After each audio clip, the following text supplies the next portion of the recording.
ប្រៀបសួរបងប្អូនទាំងអស់គ្នាតាថ្ងៃនេះមកមើលផ្អកស្លឹកដំឡូងមីដែលខ្ញុំបានផ្អាប់ទុករយៈពេល5ថ្ងៃហើយអានេះគឺខ្ញុំចាប់ផ្ដើមបញ្ចេញយកមកឲ្យមាន់ស៊ីតែជាធម្មតាស្លឹកដំឡូងមី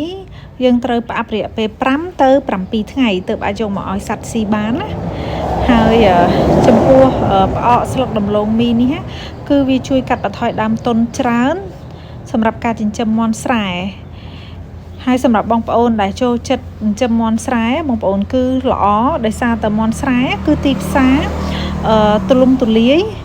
ហើយជាមាន់ស្រែបែបធម្មជាតិដែលមានរសជាតិឆ្ងាញ់សម្រាប់អ្នកបរិភោគគឺគាត់ចូលចិត្តណាជាពិសេសនៅពេលដែលយើងចូលចិត្តឲ្យអាហារបែបធម្មជាតិអានឹងគឺសុវត្ថិភាពសម្រាប់អ្នកបរិភោគផងដែរហើយណាមួយសម្រាប់ដើមទុនគឺអត់សូវចំណាយដើមទុនច្រើនទេឲ្យតែយើងឧស្សាហ៍ច្នៃចំណីអាហារឲ្យមាន់ស្រែដូចនៅតំបន់ដែលសម្បូរស្លឹកដំឡូងមីអីបងប្អូនអាចយកមកច្នៃដូចខ្ញុំបានអញ្ចឹងណាអរគុណ